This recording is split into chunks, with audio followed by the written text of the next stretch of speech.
ChatGPT da startup OpenAI completa um ano. A tecnologia envolvendo inteligência artificial veio com a promessa de revolucionar a forma como nos conectamos. O ChatGPT é um modelo de linguagem baseado em inteligência artificial capaz de fornecer respostas em um ambiente de bate-papo. Ele foi adaptado para se comportar como um chatbot, interagindo com o usuário, onde as respostas fornecidas pelo modelo parecem ser feitas por um ser humano. Fazer planilhas, editar textos, pesquisar conteúdos são só algumas das funções da ferramenta, que pode ser utilizada tanto no dia a dia como na rotina do trabalho, por exemplo. Você pode pedir a ele indicações de culinária, criações de textos e até mesmo um roteiro de viagens para o seu próximo destino. Mas será que o ChatGPT tem atendido as expectativas dos usuários, especialmente quando a concorrência com outras empresas é tão grande? E quais são os riscos envolvendo ele? Quem nos ajuda a entender o assunto é o professor dos cursos de Ciência da Computação, Sistemas de Informação e Análise de Desenvolvimento de Sistemas da Universidade Fevale, Rodrigo Goulart. Eu sou Lucas Eliel e sejam bem-vindos a mais um episódio.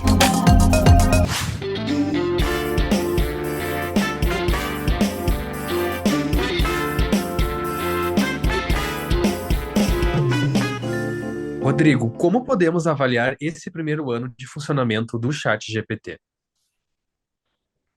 Bom, Lucas, se a gente considerar que ele vem em termos de evolução, né, é uma ferramenta que ela foi lançada há um ano, mas a tecnologia, né, que é empregada no ChatGPT, ela já vem também se desenvolvendo em termos de 10 anos.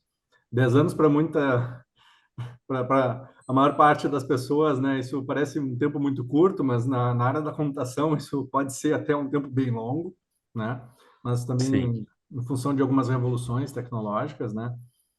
E se a gente pensar sobre a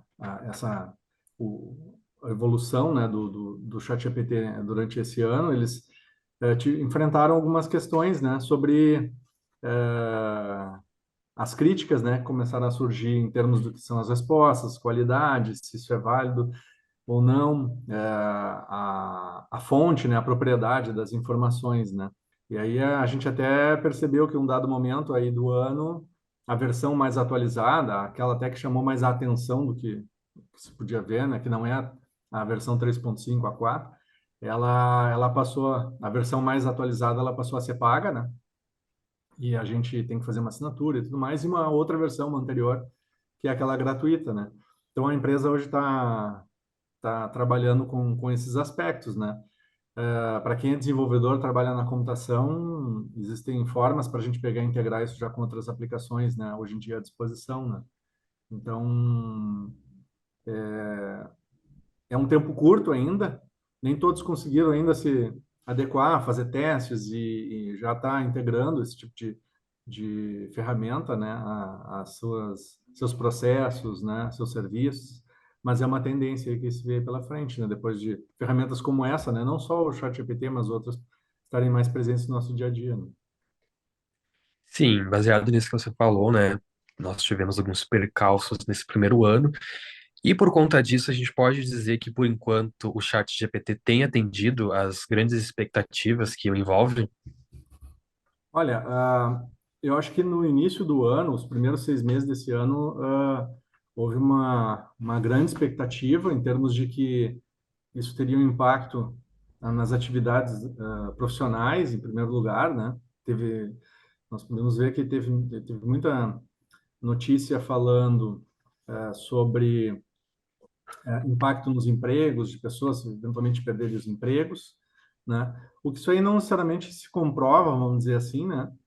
Na verdade, até eu estive investigando, fazendo alguns estudos sobre isso, e um instituto McKinsey, que é um instituto americano, ele fez um estudo sobre o impacto da IA generativa, né, que é essa que envolve o ChatGPT, e, e esse é um impacto que vai ocorrer em várias profissões, no sentido de nos tornarmos mais eficientes, né, muitas vezes. Claro que a eficiência, ao invés de precisar de uma equipe maior para desenvolver uma atividade, tu vai precisar de uma equipe menor, né? Então, claro, isso aí pode ter um impacto em termos de emprego, mas tem essas questões, né? E de lá para cá, vamos dizer assim, de avaliações que começaram a ser feitas tanto no ambiente acadêmico, né, mas também em outros ambientes, né, se começou a perceber problemas, né, com relação a respostas, né, problemas relacionados a fatos. Então, tu perguntar por fatos, né, muitas vezes a argumentação que era construída utilizando o ChatGPT leva uma argumentação errada, né, o levantamento de fatos que não existiram, que não ocorreram, ter personalidades que foram atingidas muitas vezes com questionamentos dessa forma, né? Ah, então, de certa forma, né, eu diria que a expectativa atende em certos aspectos para as pessoas poderem utilizar isso para terem insights, mas não para necessariamente para uma consulta, né, de informações, de fatos, de atualidades, né? Até porque ele trabalha com um conhecimento que foi até um determinado ponto, né? A própria Microsoft fez integração também com alguns dos serviços, né, dela, né? E esses serviços já procuraram tentar vender uma ideia diferente, né? De que ali há revisão de fatos, de que se procura fazer uma avaliação, né, de que se esses resultados eles podem estar gerando informação incorreta, né? Usuários do ChatGPT Plus terão a opção de usar a busca do Bing dentro da plataforma de inteligência artificial. A promessa é de que o chatbot vai ter um buscador integrado para oferecer respostas mais atualizadas com acesso pela internet, mostrando links e citações. Essa questão de atender às expectativas, né, vamos dizer assim, ela ainda tá em andamento, né? Eu diria. Né? Mas as pessoas que estão mexendo mais, elas estão também sendo mais críticas, né, com relação ao que está se obtendo como resposta e o que realmente traz como produtividade.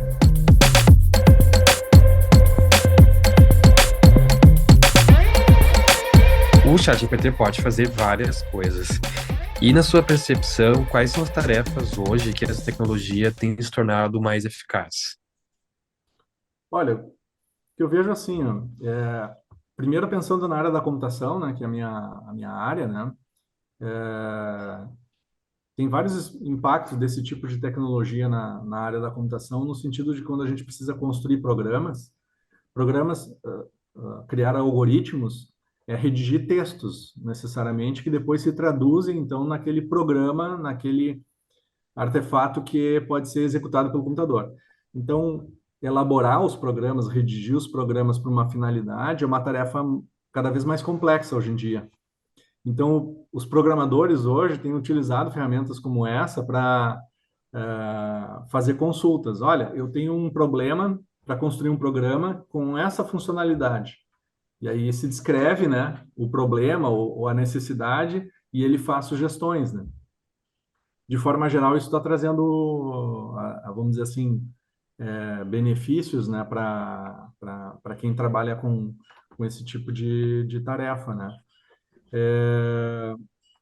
Depois pensando também para o lado da produção de textos que não são aqueles que exigem tanta questão de fatos, né, vamos dizer assim, mas sim de modelos e assim por diante, tem muitas pessoas que estão tirando proveito, né, para esse aspecto, né. Esse é um caso. Um exemplo que às vezes a gente acaba vendo por exemplo, geração de contratos e etc., né. Eu preciso de um modelo para construir algo, né, um contrato, por exemplo, né. Hoje a gente também está vendo que até o próprio ministro Barroso acionou, né, o Google e a Microsoft também para desenvolverem estudos de ferramentas como o ChatGPT para produzirem mecanismos, né, que servem para a redação, né, de textos relacionados aos processos, né, jurídicos, né. Então, isso é um aspecto que ele pode contribuir bastante também, né? Apesar de que tem que sempre haver cuidado, né? A gente tem que ser crítico com o resultado, né? Justamente porque podem haver argumentações que são errôneas, né? E a gente pode ter problemas com relação a isso. Uma coisa que eu também tenho percebido, o pessoal utiliza muito para tradução, né? Tradução é uma tarefa antiga na área da computação, na área da IA, fazer a tradução automática. remete lá até a década de 60, que era que se imaginava que a IA ia evoluir de tal forma que na década de 80, 70, a gente já estaria conversando em línguas diferentes e assim por diante. Se tinha uma expectativa, mas isso não se confirmou, né? Mas com o advento aí agora do chat GPT e esse tipo de ferramenta, isso daí evoluiu muito, né? E o resultado ele é muito bom, né? Eu digo porque também com relação assim a fazer o emprego de correção de textos, né? Muitas vezes a gente pode pegar, entregar textos e pedir para que ele faça contribuições, melhoria do texto e assim por diante, né? Então, isso também é uma questão que é bastante útil, né? Agora, houve muitas críticas com relação a, por exemplo, a pedir para que ele faça cálculos matemáticos, né? Isso já não são questões que não funcionam tão bem, né?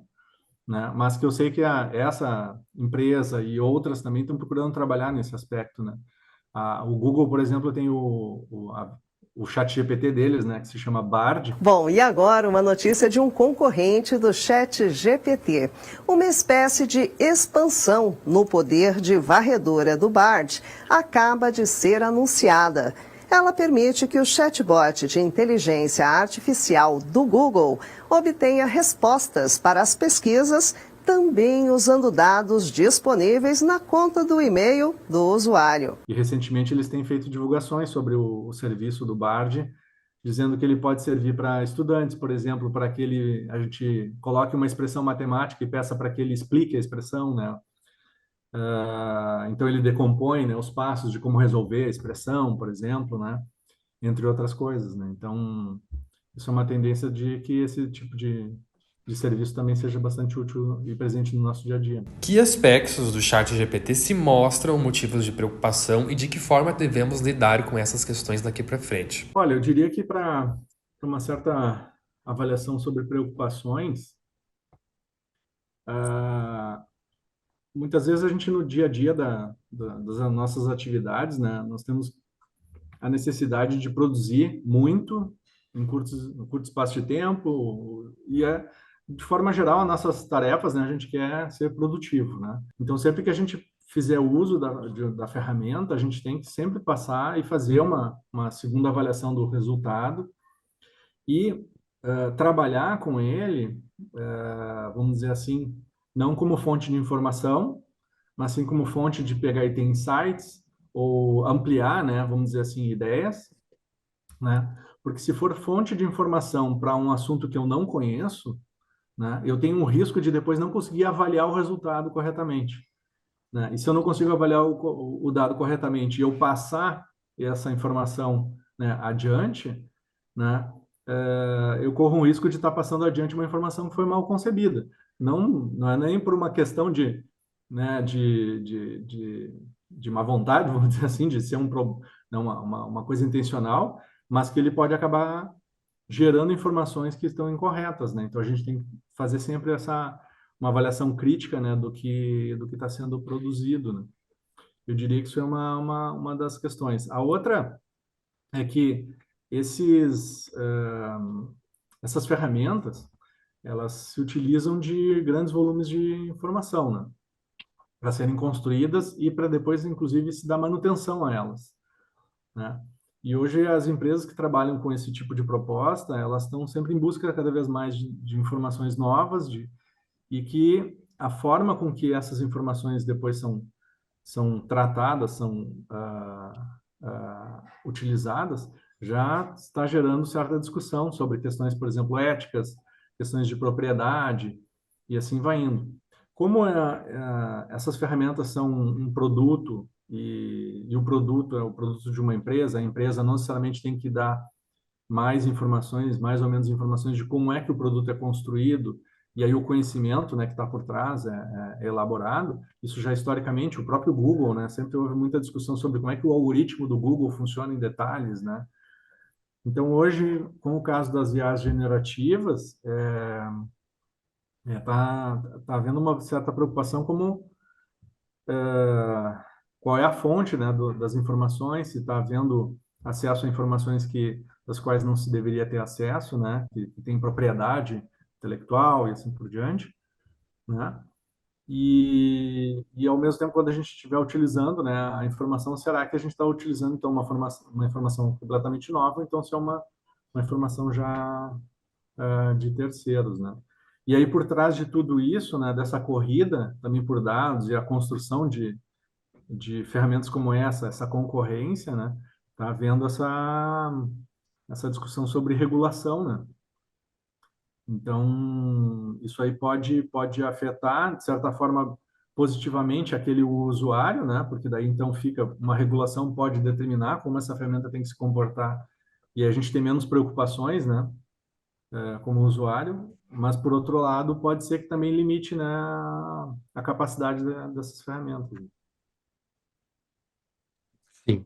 E para finalizar, Rodrigo, o que se deve esperar do ChatGPT nos próximos anos? Especialmente quando nos atentamos a algumas polêmicas no OpenAI, com a demissão e recontratação do Sam Altman, e também a concorrência com outras empresas que lançam tecnologias similares ao ChatGPT. Essa questão agora para próximos anos, né, para um período agora, vamos dizer assim, de um ano, dois, empresas grandes como Google, Microsoft, a própria Amazon também e outras estão investindo na construção de ferramentas como essas. E até voltando um pouquinho até na pergunta anterior, né? Mas assim, existe uma questão por trás disso de que no momento em que tu está oferecendo uma ferramenta para construir, para elaborar insights, né, para as pessoas, existe uma preocupação de que isso aí possa ter viés, né? Não, um viés algorítmico, né? Não é nem assim de alguém com uma posição política ou algo mais, né? Vamos dizer assim, procurando enviesar, né, as respostas, mas sim porque os dados eles remetem a uma construção, né, de um determinado tipo de resposta. Então isso daí essa discussão sobre como esses modelos, né, como essas ferramentas foram construídas e, e como elas produzem os resultados, né, vai ser uma demanda, acho que agora para os próximos meses, o próximo ano, e a discussão sobre a regulamentação, né, dessas ferramentas, né, o próprio o Sam Altman, que é o CEO lá da OpenAI, né, como teve essa saída recente, depois o retorno, ele é uma pessoa que, até as informações que eu tenho, ele vinha levantando essas discussões sobre regulamentação, né? Uma regulação, né, perdão. A OpenAI, criadora do ChatGPT, demitiu seu presidente executivo Sam Altman. A demissão pegou o mundo da tecnologia de surpresa. Sam, de 38 anos, se tornou uma sensação no setor com o lançamento do ChatGPT. Isso vai impactar, eventualmente, essas ferramentas, a forma como elas vão ser construídas, né? Um tempo atrás, alguns fizeram uma analogia também dessa regulação com a regulação, por exemplo, dos aviões, né? De anos atrás, né? Já quase um século, né? Vamos dizer assim, em que até um determinado período não havia regulação, né? Do funcionamento dos aviões e caíam muitos aviões. Até que chegou um ponto que disse, não, vamos regular isso daqui para que isso tenha um mínimo de critério para funcionamento e tudo mais, e aí mudou, né, o serviço de aviação, né? E hoje a IA não necessariamente tem um risco como a de um avião, né? Mas em termos de, né, as pessoas falecerem e tal, mas tem essa repercussão sobre a influência dessas ferramentas, né? No dia a dia, os profissionais da academia, professores, né, utilizando insights ali para suas aulas, né, recuperando eventualmente algumas informações que podem conter fatos e tal, como também, por exemplo, na área do jornalismo, entre outros, né, que também vão se utilizar disso para serem produtivos, né, e aí a melhor ferramenta, aquela que torna as pessoas mais produtivas, é a que vai ser mais influente, né. E então essa regulação de como é que isso funciona e como é que esses produtos são construídos, vai ser um ponto de disputa, né, para essas empresas, né?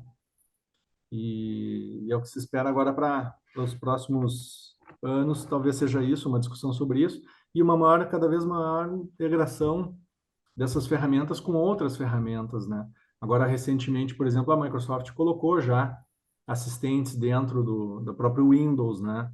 Do pacote de Office, né? Para a gente poder utilizar, fazer geração depois de textos já embutido dentro por exemplo, do Word. E E o Google também agora também vai fazer a integração do Bard também com o Google Assistente. Então, esse tipo de resposta que a gente tem com esses assistentes pessoais vai melhorar, né? A Amazon é uma que está correndo por fora ali também, né? Porque a Alexa sempre até é motivo de muito meme, né? Porque certas respostas que a Alexa dá muitas vezes não são tão, vamos dizer assim, corretas ou coerentes ou engraçadas, vamos dizer assim, mas que o produto deles também é de interesse da empresa que ele tenha respostas mais elaboradas. Então, nos próximos meses, imagino que vai se ter mais investidas nesse sentido. Com certeza, muitas cenas dos próximos capítulos para a gente acompanhar. Rodrigo, eu quero te agradecer por disponibilizar o teu tempo para falar com a gente aqui no Direto ao Ponto e esclarecer todos esses pontos. Tá certo? Eu que agradeço o convite.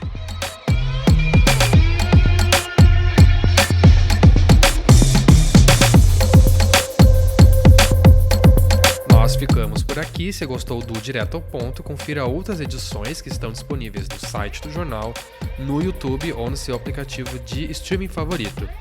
Você pode receber pelo e-mail uma newsletter com os principais podcasts feitos pelo Correio do Povo. Basta se inscrever na nossa página.